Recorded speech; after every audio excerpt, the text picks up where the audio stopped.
स्वप्न साकार शहाजीचा बाळ शुभा करला स्वराज्याचे स्वप्न साकार लखलखणारी समशेर। आज 19 फेब्रुवारी अखंड हिंदुस्थानचे आराध्य दैवत छत्रपती शिवाजी महाराज यांची जयंती। प्रथम छत्रपती शिवाजी महाराज यांना माझा मानाचा मुद्रा। तो 19 फेब्रुवारी सोन्याचा दिवस या मांगल्यांनी महाराष्ट्रातील पुणे जिल्ह्यातील शिवनेरी किल्ल्यावर माता जिजाऊच्या पोटी एका शिवसिंहाचा जन्म झाला। तो शिवसिंह म्हणजे छत्रपती शिवाजी महाराज होय। छत्रपती शिवाजी महाराज यांच्या वडिलांचे नाव शहाजीराजे भोसले व आईचे नाव जिजाबाई होते। माता जिजाऊंनी त्यांना उत्तम संस्कार व शिकवण दिली। माता जिजाऊंनी बालवयातच स्वराज्याचे स्वप्न त्यांच्या मनात रुजवले। तुम्हाला स्वराज्य निर्माण करायचे आहे असा प्रचंड आत्मविश्वास त्यांनी त्याच्या मनात निर्माण केला। शिवरायांनी त्या दृष्टीने विजयी घोडदौड सुरू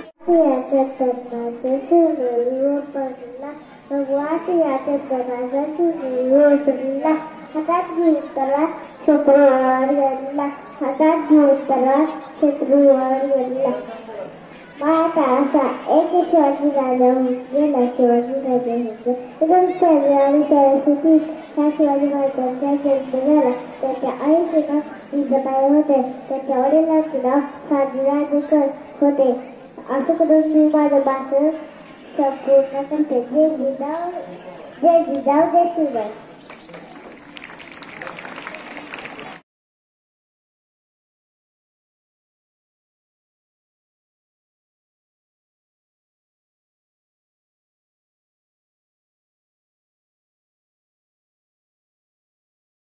आणि व्यसनापासून त्यांना दूर ठेवणं यासाठी आपण या ठिकाणी आता सगळे एकत्र जमलेले आहोत।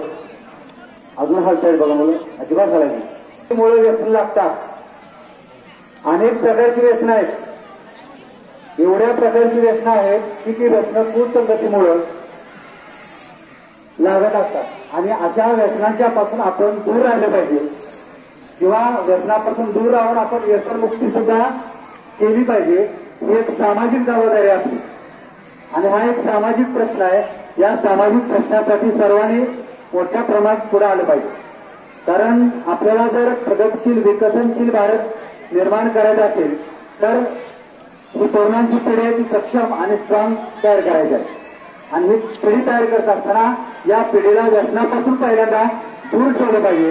तरच त्या ठिकाणी आदर्श भारताची संकल्पना जी आपली आहे ती त्या ठिकाणी खऱ्या अर्थानं ते स्वप्न आपलं पूर्ण होईल।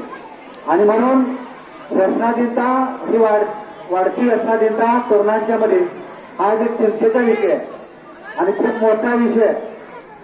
व्यसन लागण्याची अनेक कारणं आहेत। त्यामध्ये काही सामाजिक कारणं असतील, काही कौटुंबिक कारणं असतील, काही आर्थिक कारणं असतील। वेगवेगळ्या कारणामुळे माणसाला व्यसन लागतात आणि ही व्यसन म्हणजे हा लागलेल्या सवय, ही सवय एवढ्या टोकाला जाते की ती सवय पुन्हा बंद करणं अशक्य असतं। पण अशक्य असं काय नाही, सर्व गोष्टी शक्य आहेत। जर आपण मनावरती घेतलं तर व्यसनापासून आपण परावृत्त होऊ शकतो।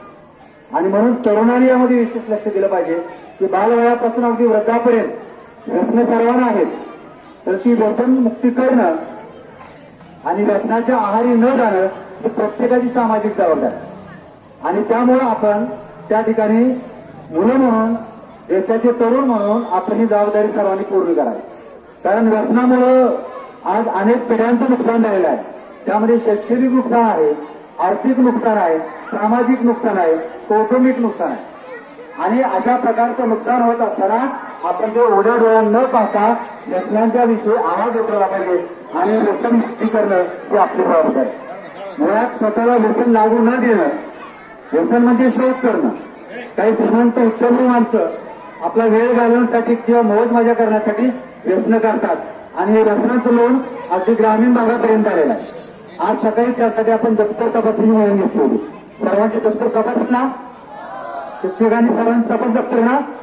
तर आपल्या दप्तरामध्ये जर चुकून अशा प्रकारचं एखादं कुठली वस्तू येऊ नये, त्या व्यसनासारखं कुठलंही एखादं प्रलोभन आहे ते आपल्यापर्यंत पोहोचू नये, त्याच्यापासून आपण दूर राहावं यासाठी त्या ठिकाणी दप्तर तपासणी आहे। तर आपण अशा प्रकारचे व्यसन करू नये आणि जे करतात त्यांना करू देऊ नये। घरात पालक आपल्या मुलांना पालकच जर व्यसन करत असतील तर मुलं त्याचं अनुकरण करतात किंवा मुलं बघत असतात. म्हणून आपल्या पालकांना सुद्धा आपण समजावून सांगण्याची जबाबदारी घ्यावी. बऱ्याच वेळा आपण पालकांना सांगत नाही, पालक उलट आपल्यालाच सांगतात की एखादी सिगारेट पेटवून आण. पूर्व तर असं पळत जाते आणि ते सिगारेट पेटवून आणते की जणू ऑलिम्पिकची ज्योत घेऊन आल्यासारखं पळत येते. मध्येच परत ती विजते, विजल्यानंतर ती विजू नये मग परत ती उपाय काढते की परत पेटून आले की परत त्याचे दुर्गा येते. ते पालकांच्या पर्यंत पेटतं सिगारेट जाऊन, म्हणजे पालक याला भरपूर कारणीभूत आहे. पालक बऱ्याच वेळात मुलांना सांगतात की पैसे घे आणि तंबाखूची पुढे घेऊन ये, आणि मग मुलगा परत जातो ते घेऊन येतो. अशी अनेक उदाहरणं आहेत. तर अशा व्यसनांच्या पासून आपल्या पालकांना, आपल्या घरातील लोकांना, मोठ्या लोकांना, आपल्या लहान असलेल्या प्रत्येकाला त्या व्यसनांच्या पासून दूर ठेवावं.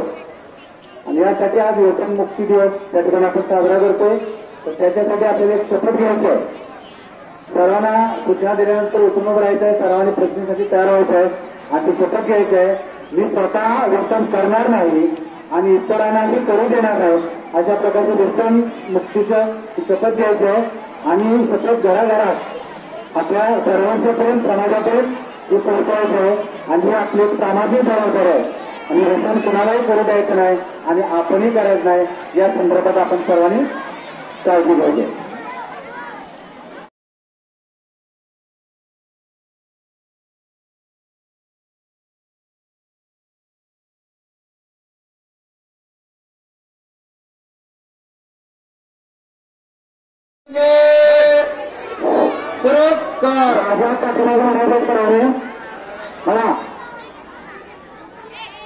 मी अशी शपथ घेतो की मी कुठल्याही प्रकारचे व्यसन माझ्या आयुष्यात लागू देणार नाही. मी आजीवन निर्व्यसनी राहील. मी भारताचा नागरिक. भारतातील प्रत्येक व्यक्ती निर्व्यसनी राहण्यासाठी मी प्रयत्नशील राहील. मी व्यसन मुक्तीसाठी असलेल्या कायद्यांचे काटेकोरपणे पालन करेन. आणि नवीन कायदे होण्याकरता मी सक्रिय राहीन. मी सर्व नागरिकांच्या मध्ये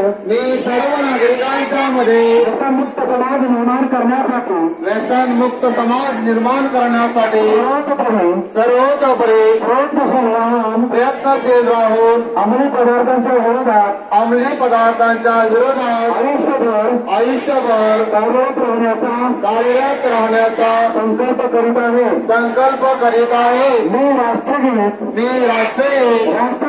राष्ट्रध्वज व राज्यघटनेचा आदर करेन. जय व्यसनमुक्ती. जय महाराष्ट्र. जय महाराष्ट्र. जय भारत. धन्यवाद.